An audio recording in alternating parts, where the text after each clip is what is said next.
Today will be the beginning of a three-part series where we'll be talking about the different flavors of tea. Because people always ask, why are there so many different types of tea? I just want green tea. Oh, well, at Sipping Streams, we have over 6 different types of plain green tea. Well, what makes them different? Which one's better than others? And it all just depends. So in this 3-part series, we'll be talking a little bit about the different flavors of tea. And if you want to learn more about tea, please subscribe to our mailing list. And each week, we'll be sending you a wonderful newsletter with a video about tea. So I'm going to start with green tea. And so many people ask about green tea because there is a lot of research out there about green tea, actual case studies in the Journal of Medicine about green tea. Lots of people have done research on the antioxidant ECGC, and so it's just well known that green tea is good for you. But today we're going to be talking about the many flavors of green. So we're not necessarily going to just be doing green tea today. We'll be doing a green tea blend, an oolong, which is a different type of tea, and a yerba mate, which is not tea at all, but does have a green-like vegetal flavor. So I want to show you what our Dragonwell green tea looks like.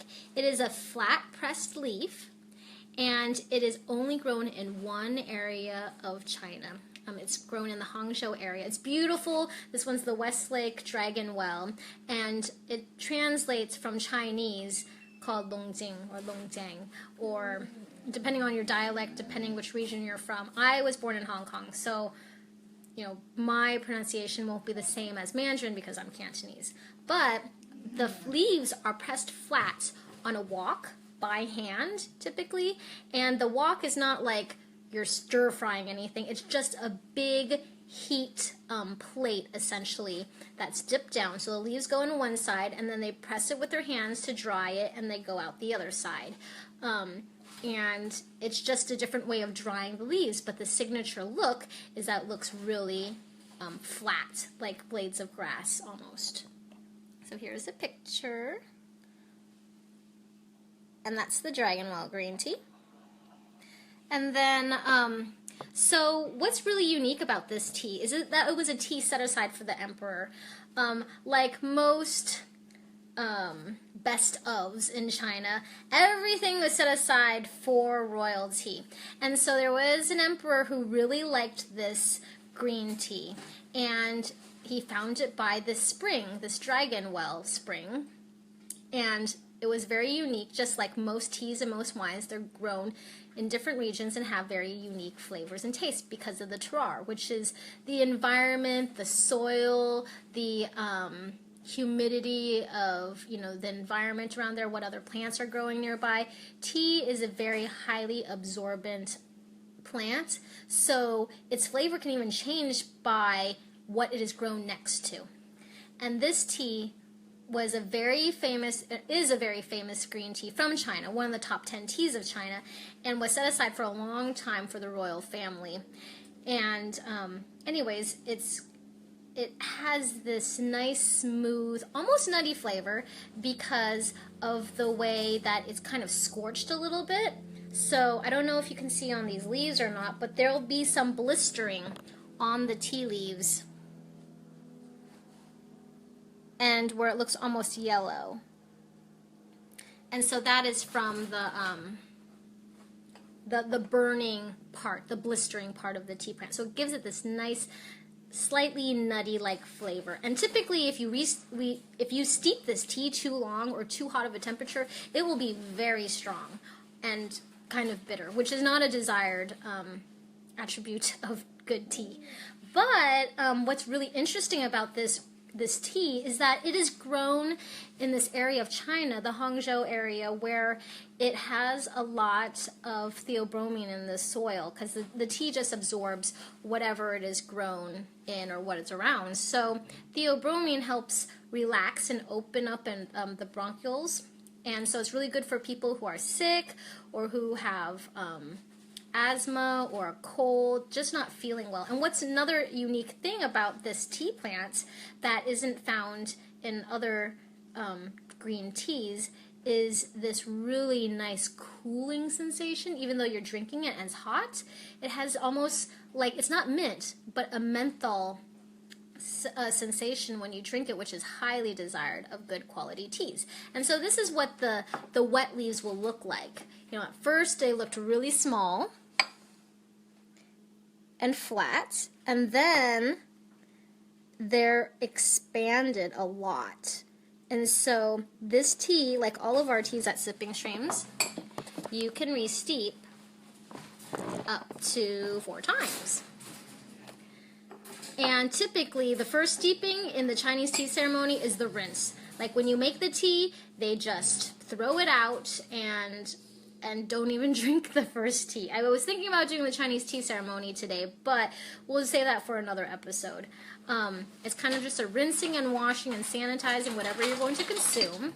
And then you drink the second steeping or the third steeping. I think I like the third steeping a lot better. And then this is the color that it will be. I put them in mason jars just so you can see the colors of the tea. It's just a nice, you know, yellow hue, very vegetal. Oh, it smells so good. I mean, a little astringent, like a little dry, but not a bad thing. And then the next green flavor we're going to talk about is technically a tisane. So tisanes are anything that's like an herbal infusion, technically not a traditional plain tea.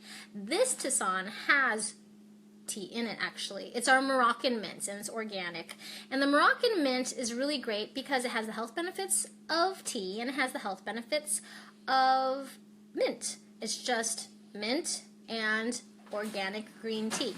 Well, actually, in traditional Moroccan mints is gunpowder green tea.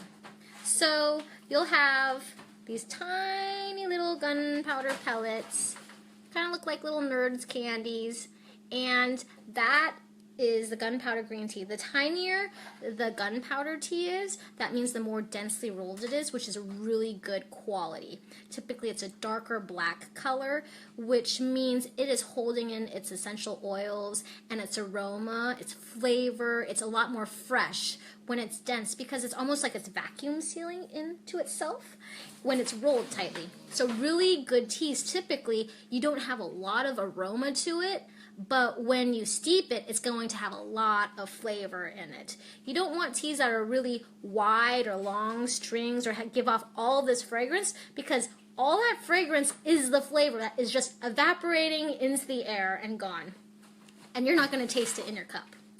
So the Moroccan mint green tea is a very traditional tea that they drink in Morocco. And if you like sweet tea, this is the tea for you. Because typically in Morocco, they'll have them in these little small glass cups with decorative gold around them and really pretty colors. And the glasses are probably only about that big, like 2 or 3 times the size of a shot glass. And they'll drink it boiling hot, even in the summertime, because it's natural air conditioning, because it causes you to perspirate, which is a natural way to air condition your body.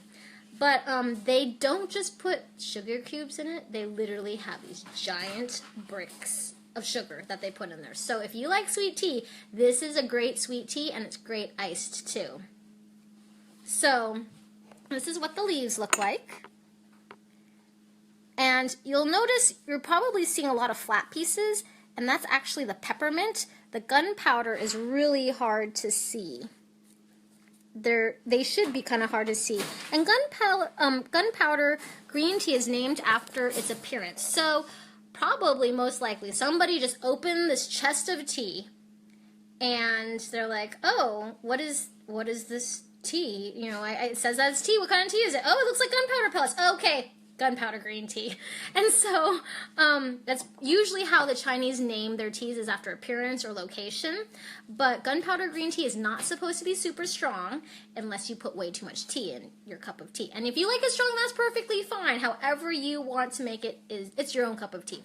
But also, it is not smoky. So some people think, oh, gunpowder, is it smoky? Is it bitter? You know, maybe my husband would like it. And gunpowder green tea literally is a very tightly rolled green tea that looks like little gunpowder pellets. And that's all it is. And when it opens up, it should be way bigger than it was when it was just the leaf form. Even the peppermint, you can see that it's expanded, you know, gotten way bigger, the leaves. And like again, this is a very good sign, because that means you can re-steep this tea at least 4 times and still have a lot of good flavor, because it hasn't even fully opened yet. So that's the gunpowder green tea, and gunpowder green tea is typically, see, you'll notice the color is darker. That actually has a lot to do with the peppermint in it when the infusion happens. So here's just green tea, and this is gunpowder green tea with peppermint in it. So that's why it actually looks darker. It's the peppermint. So this blend is a very traditional Moroccan mint blend. Oh, and it's so smooth. So smooth. And that has to do with the good quality gunpowder green tea that's in it. So the next tea, this is our 3rd tea out of 4. We are going to show you my favorite tea, which is the organic imperial tea Kuan Yin Oolong. This is my go-to tea. This is what gives me fond memories of my grandfather, who drank tea every morning. Right after he did Tai Chi and went on his walk, he would do the Chinese tea ceremony for himself, make some space for tea, and just, you know, refocus, have some quiet time in his life. So the tea Kuan Yin Oolong is my favorite tea because it mostly reminds me of my childhood. It's a very traditional go-to tea for Chinese people. This is typically what you get in the Chinese restaurants. There are many different grades of tea Kuan Yin, tea Kuyum, tea Kuan Yin. It depends what you want to call it, where you're from. There's so many different spellings in English for this. So even though we spell it a certain way, you might go to another website and it'll be almost sounds similar, but it really just depends on the dialect and the accent from that area in China or whoever's selling it. So this tea won 3rd place at the North American Tea Championships. It's my favorite tea because, well, I'm pretty frugal and I like to drink tea a lot, and I like my tea to go a long ways. And you've heard me say before, all of our teas you can re-steep up to 4 times. Well, this tea you can re-steep up to 6 times, and the best tasting steepings are actually the 3rd through the 5th steeping. I think my favorite steeping is probably the 4th, and this is very time-intensive tea, the way that is rolled. And I won't go too in-depth on that part. We'll leave that for another episode when I go into depth on oolongs, because oolongs actually have 5 subcategories. And they are actually the largest category of tea. It's not the name of a tea, it's the name of a category of tea. So this is the tea Kuan Yin Oolong. And you'll notice that it will have really, like they look like tiny little nuggets, and being from Alaska, some people think it's not tea, that it's something else. And no, it is tea. I don't do any of that. I just sell tea. And it actually, every little pellet is a full leaf that when it opens, it's about this big. And you can re-steep it up to 6 times. So that means you can drink it. Well, for me, I've drank it 3 days straight. Every time I do a trade show, I make my tea Kuan Yin Oolong the first day while I'm packing, the day that I'm driving, and the first day of the show. So for 3 days, all I'm doing is putting more hot water in my tea travel mug, and I'm drinking tea all day long.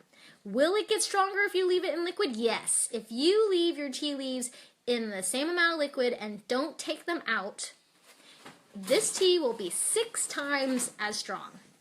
So this is the tea Kuan Yin Oolong. You'll notice that it has these little nuggets, little pellets. And then the leaves, when they infuse, are huge. You can see that this is a very big leaf. And it is full leaf. It has to be a really mature leaf. If it's a baby leaf, it's not going to withstand the rolling process.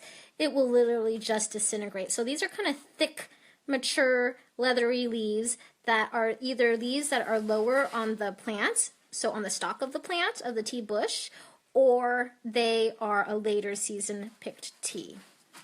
And I love how this tea just changes flavors over and over again. Every time you drink it, it'll taste a little different. It tastes a little, it like builds on character and then slowly fades away with like a really nice finish to it. So the Tea Kuan Yin Oolong, this one, third place at the North American Tea Championships. It is my favorite go-to drink. And you'll notice that this is lighter than the Moroccan mint, but darker than the plain green tea. And its color will also change depending on which infusion that it is. Oh, and it has this nice, slightly buttery nuttiness to it and an orchid-like aroma. Like, I don't like the smell of flowers, and it's probably because I'm allergic to different things, but I couldn't pin like what that flowery flavor was. It's not jasmine, okay?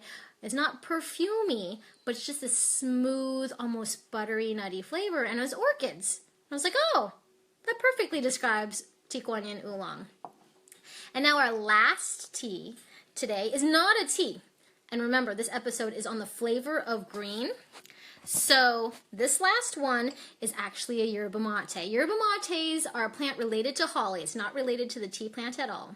It is also grown on a tree or a bush, depending on how well it gets pruned. And it is like the continental beverage of South America. Everyone in South America drinks yerba mate. They drink it really strong. They drink it all day long. You can drink it iced. You can drink it hot. And you just put tons of it in your gourd. And then you have your bombilla that's like a straw, a metal straw with holes on the bottom of it. So it's kind of the reverse of a regular tea bag or an infuser where you are just putting the tea leaves in your cup and then your straw has holes on the bottom to filter it out so you don't drink the leaves. This is a very powerful plant that has a lot of caffeine in it and has over 200 nutrients and minerals in it, including B vitamins. Now, our yerba mate is from Brazil, and it's not from the traditional, like, highest production yerba mate locations, which would be Argentina and Paraguay. Ours is from Brazil. The reason why we chose that is because of our tea customers who are used to really clean green tea, like high quality green tea. Because typically the regular consumed yerba mates are super dusty, super hay-like, sometimes bitter, and some people love it. That is what they grew up with. That is the taste profile that they want. But with our tea company, we went with a grade of yerba mate that was from Brazil, and it was organic and very clean cut to not have that dustiness or bitterness in it, because that's just how we like to sell our teas. So our yerba mate has a very similar taste profile. And this one is our most popular yerba mate. So remember, this is not the tea plant. This is yerba mate. And yerba mate has a very green vegetal flavor if it's not the roasted one. And this one has lavender in it. So people think, oh, lavender's so soothing, it's calming. Oh, it might put you to sleep. Well, it does have a lot of melatonin in it, but because of the yerba mate, you still get the caffeine. It's really great for drinking to boost your immune system right before you're about to get sick, just like echinacea. So this yerba mate has so fragrant lavender, just the smell, and then the taste is so good too. So you might be able to notice the different purple lavender flowers in there. And then when it gets bigger, even though you can re-steep this up to 4 times, the leaves don't expand because the flowers don't expand and the yerba mate is cut very fine. Yerba mate leaves aren't typically rolled. So you'll notice it still looks almost exactly the same, but wet. So there's your yerba mate. And this is something that I like to drink when I'm having to do a long road trip for another trade show, or I feel like I'm about to get sick. This is my go-to before I am sick, because usually I just need to push through.